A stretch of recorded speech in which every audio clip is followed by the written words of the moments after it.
chers amis sportifs et chers internautes, bienvenue à votre émission Sport Amboka.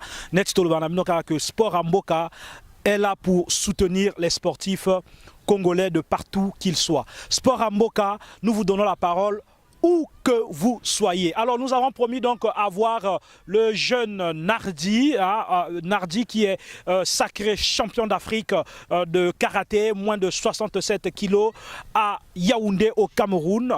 Tout récemment, je crois que c'est ce mois-ci. Donc Nardi depuis Brazzaville, il est donc un athlète qui a commencé le karaté, pas pour faire certainement de la compétition, mais il a commencé le karaté, d'après son témoignage, pour pouvoir se maintenir en équilibre, comme Tolobara toujours, que le sport nous maintient en équilibre et nous met dans les conditions de bonne santé. Mais Nardi, après avoir affronté une compétition 2, 3, 4, s'est lancé donc dans le rythme de la compétition et il a été donc aussi champion au niveau du pays. Mais en 2015, le jeune Nardi a remporté le championnat d'Afrique où il a été sacré champion d'Afrique. Aujourd'hui encore, l'histoire se répète avec ce même jeune Nardi que nous allons découvrir tout à l'heure. Nous allons le prendre au téléphone depuis Brazzaville. Mais avant tout, je vous propose un élément que nous allons tous devoir découvrir. Après cet élément, nous allons revenir dans ce plateau pour prendre donc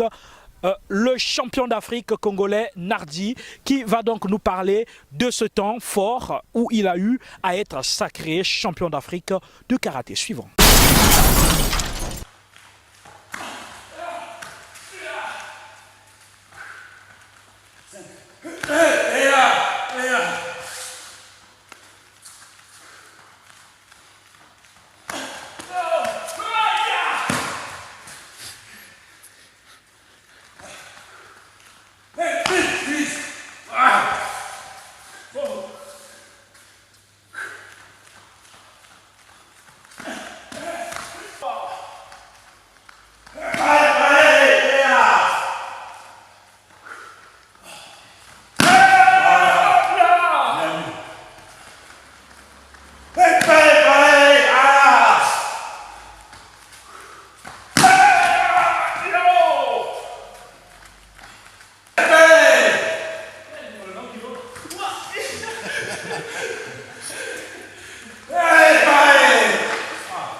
Voilà, de retour dans ce plateau, amis sportifs, nous allons donc nous envoler du côté de Brazzaville, en République du Congo, où nous allons donc prendre notre cher champion d'Afrique. Je vous rappelle que Nardi était donc champion d'Afrique en 2015 et là, il vient récemment de décrocher le titre de champion d'Afrique en 2017 à Yaoundé au Cameroun. Alors, bonjour Nardi. Alors, tu es en direct de l'émission Sport Amboka et aujourd'hui, nous t'avons contacté parce que tu as été sacré champion d'Afrique dans les catégories de moins de 67 kilos. Toningi Toyeba, est-ce que Ozalaki d'abord Naïsengo, Tango, ont gagné que compétition, ont gagné que titre et à champion d'Afrique pour une deuxième fois? Oui, Nazalaki vraiment là, parce que la première fois, bato ba lobela kango ba intersoci quand mabe bon et en plus de ça na baissé que maboko na mona wana te na kota yi na ta travail après là comme si tu faisais là qui onge que na défense na ngate na comme na finale même na demi finale là qui vraiment et ba difficulté mais mon wana te mais moral là qui on a été finale qui remporté médaille d'or na confirmé place nangai donc voilà. Alors Nardi toko jonga nani mwa moke sima na lisolo na yo yebisa biso obandaki karaté ndenge nini? Bon na bandaki karaté pa na forme pour ça la compétition. Bon na bandaki karaté de mon côté na le babon karaté à qui pour na métier en d'autres nangai juste pour na métier en d'autres bon on a fait la compétition mais non il y a qui vraiment la idée parce que le bourseau n'a qui obéit à ballon match bon après bon là la vague n'a pas karaté c'est doit karaté c'est force on a tombé vu que première compétition là dans la dynamique pour la meilleure champion balamoko et on peut dire le champion pour champion national la point noir ba meninga direct la meninga mais quand même na Québec quoi assister les caca parce que j'étais encore junior. Mhm. Après, on a déplacé on vit à karaté parce que nous avons Et ça qui na quelle année ba né wana ou bazala ko memayo wana yaki na quelle année? bon, année, on a gagné la banque à 2010, on a gagné la 2010, la première.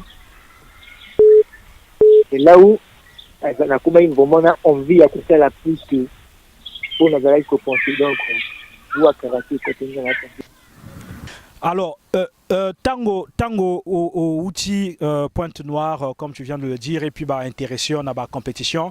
Maintenant, on se donne na kat il y a compétition. Mais au sali ndengeni ni pour na osala sélectionner na équipe nationale, il y a Diable Rouge pour na aucun de défendre ba couleur na biso na Mboka Mopaya. Oui, durant les tournois, tout. On a dit parmi les trois premiers, et souvent on a dit les gars, le meilleur, on a dit premier. Maintenant, est-ce que ils ont une jalousie na katia entourage na yo ba ninga bazo mona que pona nini ba duka kayo ba to mususu te pona nini kakayo. Ozana ba adversaire pe na katia catégorie na yo? Oui, aller belé, même na on dirait ma camodélé, donc na moni ma camodélé vu que na la kina dans objectif qu'on a atteindre donc on a décidé ma beaucoup pour la bonne mission ça. La vie va discuter belé au cours de route na ba ninga na ba nini ba la qui était ma bé ba la qui même des gens aussi. Au ba la qui moi un peu bizarre avec un gars mais na mon avis na mon avis à travail parce que le coup il a tout dépensé, il fait travail. Alors, dis-nous un peu comment tes parents apprécient Ndengo Salaka sport. Est-ce que mes parents sont d'accord? Est-ce que Ndeko Nope na quartier sont d'accord? Net Salaka sport bongo. Et pour un début, papa Moutala qui vraiment pour qu'il na la forme après si maman la qui patrona envie. Je n'ai repoussé dans ma école, mais papa là qui toujours on a que soutenir un gars envers lui, que défendre envers lui, tout. Mais après on a là on a mon pénal, je sais que oui, quelque part ça reste un moment intéressant pour la moine. Et là où les personnes qui habillent le papa comme que soutenir un gars et puis là que ça lui maintenant il n'a pas si la parole on a dans la vie à tout moment derrière un gars là il doit monter. Moi, il a comme fait sport. Il y a une difficulté, il y a toujours un point à soutenir un gars. Et dans le gars, il y a caractère qui est à ce moment. Il y a aussi compétition, il y a un gars, il y a aussi des gars, il y a un point à encourager, il y a toujours un gars, on a célébrité donc. Relation nini ozanango na ba entraîneur na yo na club. Est-ce que Boyo Kanaka bien? Est-ce que ils allaient tapalé? Est-ce que l'adversaire n'a pas passé la comme une dondoté? Il y a une relation nini aux anango aux entretenir n'a entraîneur na niveau il y a club et puis il y a équipe nationale. Bon, on a club vraiment en tout cas on a débat vraiment battu parce que moi na bango au baboti moi na bango au bazo kolisa. Donc on a côté on a vraiment débat battu parce que ba entraîneur na ngai ba bibliothèque na ngai tout dans le toujours victoire na ngai. Et à tout moment il y a la peine à mon compte monter parce que à tout moment on monte il y a la prison parce que pour continuer na ngai parce que à tout moment on a champion à l'homme à battre. L'homme à battre. Ce qui est le champion de ce faire en tournoi. Là où la difficulté, là où ma caméra est. Mais, là, tu vas toujours quand on pousser un championnat du au point d'un chico. Et puis quand on a toujours on a pendant. Parce que tout dans mon accueil, je vais former champion, faire la vie. Alors, bato mususu bazalaka soka du titre wana akomi mutu et komi akovimba loko apine ya Michelin, ba mususu ba komaka impoli, ba mususu ba komi rare na club, ba mususu ba komi ba gonflé na club.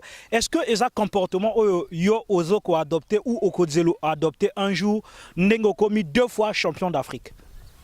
Non, et santé qu'on a wana vraiment na dit que ça nga ta mo tete parce que ça le baka ne le petit. Quand on célébrer, il faut que nous célébrer. Il faut que nous célébrer pour célébrer. Donc, sauf maintenant, ils ont des wana. Nous qui sommes en Inde, ils ont des salades. À tout moment, là, il y a la wana.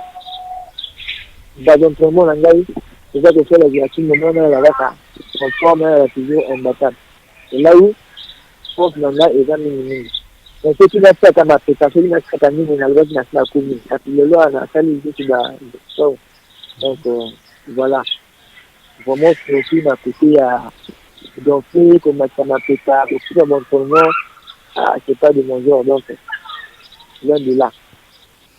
Ba sportif congolais mususu bazalaka soki azali na titre to a du moins succès moke ye wana basi bakomi meke masanga na ba ekuke to komi komona bino na banganda na ba boîte de nuit ba musuku to ba job ba médaille batina kingo ye champion intel est-ce que tokozelo yo kayo na kati ya lo ekiri ya batoana parce que bandeko na yo ya diaspora bazolanda yo ba kulutu na yo ya diaspora bazolanda yo.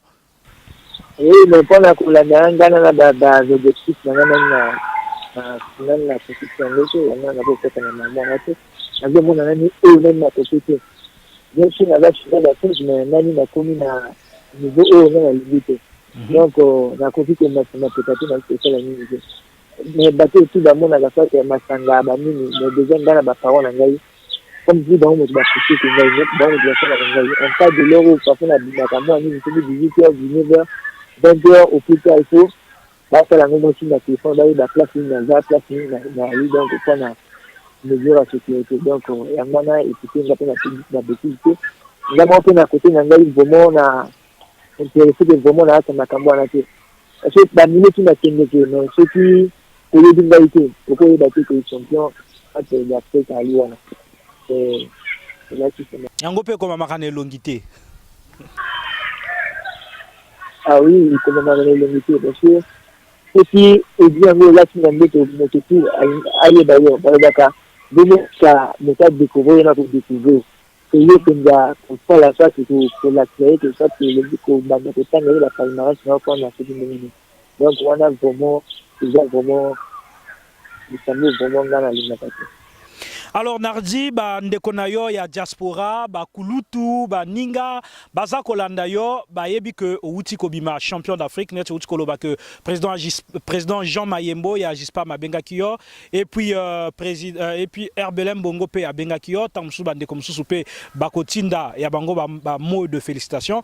Message nini yo koloba na bango, quel est le message que toi tu délivres à l'endroit de tes aînés qui sont au sein de la diaspora boy ba keko luka bo ba yiko luka vi bo tam soupe ba inanzela karaté bo bazo frotter nani tatami bazo beta maboto na bandeko na bango ba muzungu bazali na bisika oyo yangele message nini yo koloba na bango na côté ça va merci mingi parce que à tout moment dans la vie toujours na côté na ngai pas ko soutenir ngai c'est pas demain n'importe qui parce que on a battu sur le côté de mon que bango à tout moment basé mettre de là qui toujours on a bien ngai que ça là à tout moment pour orienter ngai que ça là et là où j'ai que ça même la place mingi parce que ceux qui bango ngai ça à tout moment sur les en contact même le commissaire avec le banana avec la toujours et je remonter au moi courage non pas dit donc c'est là où vraiment il faut tenir vraiment courage et tenir vraiment ma place mingi à tous les cas. Et qui était président Mayembo à Chikangaïté, à tout moment, bon, vu que même l'État et nous, ça, là, moi, dans le son au Mourengaï, c'est ça, la minimum. Il faut vous dire qu'il y a à moi pour mourir par rapport à ma qualité, par rapport à ma venue avec un pays. Pour remettre vraiment ce qui est le plus que j'ai, ça compte déjà beaucoup. Il y a battu de l'eau dans le contrôle de la deuxième, de la seule qui fait la route, et il y a aussi une qui fait la route. Donc, avec moi dans mon cas, vraiment, merci à nous de l'état. Là-bas, je grand maître d'amitié qui a donné le météo à l'acte à tout le monde. La malheureusement, monté dessus la Yaoundé. Mais, c'est pas grave. Et que si Manango, tu as lu, on a toujours autant d'ailleurs. Merci à Bazon pour le monde, toujours là, tu as la vie de naïe, et la vie de compliquée, tu m'as demandé de les enfants, merci à nous de l'état. Là, il a que si la bangongaï, moi, la bangongaï, bébé, la bango, donc, on a peut-être un merci minimum pour les caméras. Là, on a toujours qu'on soutenir, moi, la bango, bébé, la bango, élève, la bango, toujours à les défauts. On a les caméras, malheureusement, beaucoup, toujours, il a pour reconnaître la bien faite, faut baisser toute ma banque aussi de continuer toujours comme ça la mise à Koleka. Donc, bah, mon c'est déjà capable de faire la quelque chose dans le Boka. Voilà, merci beaucoup à toi de nous avoir accordé cette interview parce que bato mingi bazala iko zelango au niveau de la diaspora lelo ubo baza kolanda baza ya kosepela makasi to pesio longoni ya makasi pe to pesio bon encouragement au kende liboso na karaté pe na oyo so yoko sala na kati ya vinayo. Merci beaucoup parce que je suis vraiment content, vraiment la société là parce que j'avais dit que même la côte remercier, mais il y a les gars. Donc, merci à nous d'être le cas. Je n'ai pas pu le laisser à tout le monde pour la bonne pour la pensée d'un beau cas. Dans une voie où on a la qualité et la peut la paix. On a dit qu'on a fait. Ça, la tango, merci beaucoup. C'était donc Nardi, comme vous venez de l'écouter. Nous sommes pratiquement au terme de cette émission. C'était donc une page spéciale pour ce jeune champion africain, le Congolais Nardi, qui est sacré champion d'Afrique de moins de 67 kilos à Yaoundé au Cameroun. Mais j'ai l'impression que le sport congolais évolue beaucoup plus quand on va au Cameroun. Parce que même au niveau du football, on était champion d'Afrique à Yaoundé. J'espère qu'avec les Diables Rouges qui se battent pour le Cameroun 2019, s'ils sont qualifiés bien sûr du football, ils vont aussi certainement, pourquoi pas, être sacrés champions d'Afrique au Cameroun comme ce fut Yaoundé 72. Alors, Bande Konabiso, Panya Vincent, Binobo Boza Kolanda Biso, Ezalana Brazzaville, Ezalana Africa, Amerika, Europe, Bisika Nyonso, Sport Yamboka, Ezali, émission Nabino Oyo, et Pesa Kabino Liloba, et Sika Nyonso, Bozali, Bouch, Komona Nardi, Azana Brazzaville, Biso Awa Tozana Mikilia Poto, Tona Paris, et Sika Otobengi, capitale des rêves. Lelo Awa Nardi, Aouti Koloba, Net Naloba, Ngope toujours, na bomba kate, Ponga, Shengai, vérité, polele, ba konzi na biso ya mboka baye baka kopesa lokumu na ba athlète na biso te. Pourquoi? Yangwana dernièrement na tsaka même poste na mur nanga que je serai moi, je vous parle, retenez la date d'aujourd'hui, ministre des arts martiaux et sports de combat. Je vais mettre ma tête à prix pour avoir ce ministère, même si moi je ne le serai pas, mais au moins que ce ministère nous l'ayons, parce que tozo comprendre te ba tiara paquet tout kana football, sport de combat, arts martiaux, non, on est mis de côté. Tala Mwana Mokeboué, il a à peine, je ne sais pas, 25 ans ou 22 ans ou 24 ans. Il est sacré champion d'Afrique. Il n'y a aucune reconnaissance. On ne sait même pas si le ministre va le recevoir. Toyébité. Alors, où va le pays? Où va le pays? Je pense que si les autorités sportives me suivent, même ceux de la FECOCAMA, plaider à ce que même une réception et à Pamba, moi athlète, à ministre Mbote, et les gars dans les médias, et ça moi genre, et ont peut s'appeler athlète, moi courage, à y avoir entraînement, à bête à ma botte bien, à ça la faute, à la police, à que malasimation de Sali Bouelelon, ministre, tam soulevé aux alamfoumu et kolo, mokonzi, pour na yambayena, na ndakonaï. Sasa ipi tokomi bongo na suka ya émission na biso ya entretien na biso tozalaki na Nardi azali elenge moko malamu asili kopesa biso epusa tozoye na allo kuna depuis mboka ya Brazzaville mais betke Manisa émission ya beto muke pesa salutation ya munu na baina nyonso bake soutenir que émission sport ya mboka baina nyonso bake vanda na luzingu ya émission sport ya mboka betke vanda ka ouvert donc ben van na bomve nge van kan na masina ya mputu nge van kan na gomatiete ya mputu nge van ka wa côté nge van na Russie na Tchécoslovaquie kan wa côté numéro beto ke affiché ben bokila beto betke quiza betke bana boala betke vanda ve na frontière betke quiza sika ina ben kele samunaku boabana na benope ku beta moi le solo mosi ya sport ya carrière angé ya activité angé ya programme angé. Mon a demandé que donc na ba judoka ba fili samunu compte rendu ya réunion ina ba ou salaka na je pense en Picardie hein, si je me trompe pas mettre le bail qui est le secrétaire mosi wa ba pandisango ya ba judoka awana diaspora donc mon avingila ka donc compte rendu ina. Merci matondo mingi na maître Enzo ina qui est président ya association ba karatéka congolais ya diaspora ba karatéka mingi ba kena kuzonzaka que est-ce que champ d'action na beno ya quel limité na putu ou bien yake kwendepe ti na ba boala ya kaka donc na ba mikili ya kaka. Alors il nous vendaka donc question il y a Ekembe, il na quel je crois na Ghana ou na Benin quelque chose comme ça. Il na Yufulaka. Alors Mukebi Kabeno, merci na Diaspora Investigation, il que les partenaires il y a diffusion, il y a émission il y a Beto Sport ya Mboka. Merci na ba ina nyonso ba ke soutenir que Beto bet na beno kwani lumbu ya kaka.